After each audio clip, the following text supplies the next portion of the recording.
everyone, I'm Nikhil Dhawan and we're here in San Jose, California at the SAP Center for a historic night where the Prime Minister of India, Shri Narendra Modi, will be speaking to a crowd of over 18,000 people. He's already spent a couple days here in Silicon Valley, meeting with tech giants such as Facebook, Microsoft, Google, and even Tesla.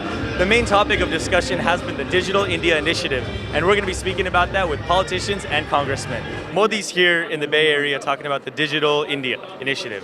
What initiative do you look forward to him taking next? Well, I think the bilateral investment treaty that the United States and India would like to accomplish would be huge. The Prime Minister has a view of increasing trade and investment from $100 billion a year to $500 billion. As chairman of the Foreign Affairs Committee, I heartily endorse this because I think that India is poised. But to do that, as he indicates, there are some economic reforms that still need to be made in India. Connection between India and the United States ought to become absolutely cemented because we have democracies, we have civil rights, we have human rights, we have a court system, we have all the things that should make it possible for us to work out any problems with India. I think the Digital India Initiative is going to change the world. India is one of the tech leaders of the planet, just like the United States. That's why it's so important that we have close relationships. What he does beyond that, I think build out the infrastructure and provide education to the population of India. Everybody knows India is on a trajectory like that. The U.S. would like to be part of it. Well, certainly if you're going to talk digital India, you're going to talk Silicon Valley. And so the relationships back and forth, the trade, the sharing and of intellectual property, big issues, some of them profoundly complex. We also know that there's a major biotech, biopharmaceutical interaction between this part of California and India. All of these are important. You've been to India over 25 times. Tell us a little bit about your experiences. Well, I started coming to India in 1990, just as India was beginning to open up. And I've watched the progression over the last 25 years, and it's changed dramatically in terms of its relationship to the West and to the United States. Well, my first experience was more than 40 years ago when we visited on an economic development mission between India and the United States. Spent a lot of time in the Punjab looking at agricultural issues. What are some of the things that stand out to you the most about what he says and how he goes about it? Well, I think it's his manner, basically. He's not a flashy politician who wants you to, he doesn't go around in any way making you feel less. He makes you feel welcome. I have known the Prime Minister when he was the Chief Minister and had a privilege to meet him 4 to 5 times. I'm absolutely stunned.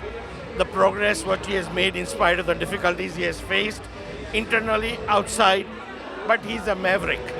And I can tell you, people, they sail a boat in water, he sails a boat in sand. Well, look, I think everybody's excited about Prime Minister Modi. He's one of the transformational elected officials in the world today. But I think what's most interesting to Americans is he and President Obama have forged this very close relationship. I think precisely at this point in time, it's important that the U.S. and India have historically close relationships. So we think it's an exciting day in the United States.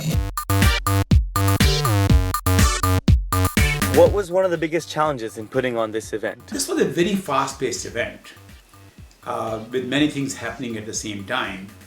And one of the biggest challenges was security. Our goal was to provide maximum security while not affecting people too much, without making it too difficult for them to attend the various events. We were really greatly helped by the 400 volunteers we had helping us for the event. Modi ji has a very ambitious agenda that covers digital India, it covers renewable energy, it wants to provide, he wants to provide healthcare and banking access to everyone. And he understands that this agenda can be achieved only through innovation. And as you know, Silicon Valley is the center of innovation. And it makes sense for him to come here to see how the magic happens here. First of all, I saw firsthand that he has an ambitious agenda and he is willing to do what is necessary to make that agenda happen. Secondly, he is one of the few world leaders who believes that change happens, big things happen through innovation. And he's willing to get the right people involved in making the magic of innovation happen. Thirdly, I would say he is selfless, he has infinite energy, and he is willing to be a great listener, to make sure he understands what the major issues are.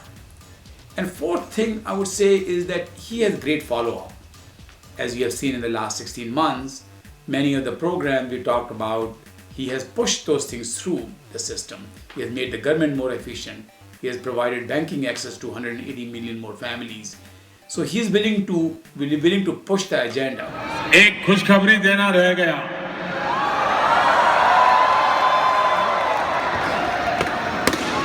2nd December 2015. 2nd December 2015 Delhi से San Francisco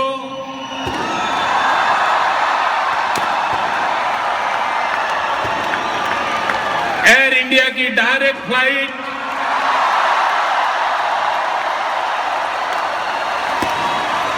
सप्ताह में 3 दिन चलेगी। धन्यवाद।